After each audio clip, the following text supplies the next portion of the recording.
Today is Tuesday, February 11th.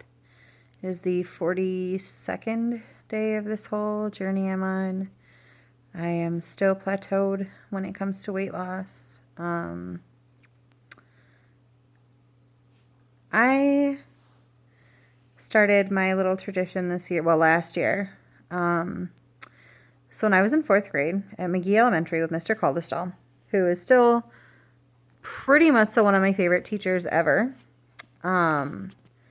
He did some of the best read alouds ever. I think that's why he was my favorite. But I am using 2 of the read alouds that he used for my students. And the one that I started today, the one that I used last year and kind of started this tradition, is called Flying Solo. And I really love this book because it's a great story. The kids love it because it's quasi-realistic. Like, it could happen, but not really. It'd be terrible if it happened. But it really makes them think about, like, their choices, what they say to others, that kind of thing, and how it affects other people. So this book is told from the perspective of, I want to say, 6 different 6th grade students in one day. And backstory is one of their classmates, I believe his name is Tommy Feathers, passed away about 6 months ago in his sleep. They weren't very nice to him. He was kind of the weird one. He had gotten held back from school. And there's a military brat. There's like the popular girl. So it's all different perspectives. And it's them in this one day. And their teacher's gone for the day. Sick, whatever, conference, who cares. And calls in a sub. But no sub ever shows up and the office doesn't catch it. So they try to keep up this ruse together all day. Well, trying to figure out how to handle things. So today we found out that Tommy Feathers died and that the first middle schooler that we learn about, or first 6th grader that we learn about, he had a crush on her. And he would write her cards, and he made her pies. His family owned a bakery. And when she didn't like one kind of pie, he showed up at her house with a different kind. It's super sweet. He was held back. He wasn't the smartest. Kids made fun of him. And she wasn't mean, but she definitely made it known that he irritated her. And so then the kids found that out first. That he had a crush on her and that she wasn't very nice. And then they found out that he died. And I was like, okay, now put yourself in her shoes. You don't know how he died yet. Put yourself in her shoes. Doesn't have to be a crush. Anybody that, you just like, they're annoying at work, or they ask for stuff constantly, or they just want your attention. They just want to, for my kids, it was like they just want to play with you at recess. But they're really bad at the game and you don't want them on your team. And, you're just like, oh, we've got enough people today, that kind of thing. And I was like, and then you find out the next day that person died. And my kids, some of them are in tears. It's like, oh, this is what I need.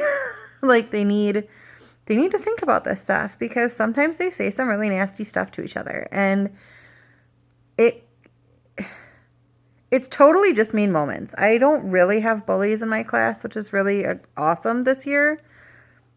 But I have some serious mean momenters, is what I'm calling them. Mean momenters. Because they're just, I don't know. I honestly don't know how to explain it or whatnot. But it really got through to them, and that was the first chapter. So I'm really excited to see how this continues. I also found my lazy teacher hack of the year and downloaded all of the read alouds on Audible, except for Flying Solo and The Witches, which are the two that Mr. Caldesal read because I want to read those. Those are, like, I want to read those to my kids. And The Witches just because it's a fun one. I always end the year with it. And I think it's going to be a movie too, which is pretty cool. But, yes, that was good. Another thing that I started actually just this Sunday. So I've used Amazon Music for like ever. I never had an Apple product or anything like that. So what I started, I was like, I was sick of like all my music. I was sick of the radio, sick of everything. Didn't want to listen to an audiobook anymore. I'm getting real bored with my audiobooks. So I was like, screw it. I went through and I downloaded every single song I'd ever downloaded and pressed play all, shuffle. So I've been going through, I am so nowhere near done, but I have been going through all of my old music, and it's really cool to just like think back. My taste in music hasn't really changed. But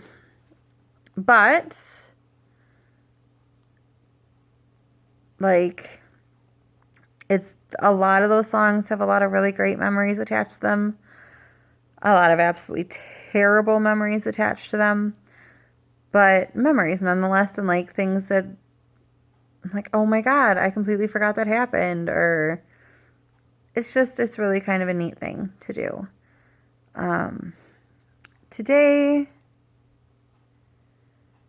Today I am thankful for the past. Old music, old memories, old teachers that kind of shaped me to become what I am now. Made me want to become a teacher, made me want to try and change lives. That's, I think, what I'm really, really grateful for today, because some of that music helped me through some really tough stuff. Music means a lot to me. Those teachers helped me through some, now it seems like silly stuff, but to me then it was like my whole world was crashing in. So that's what I am grateful for today, is my past.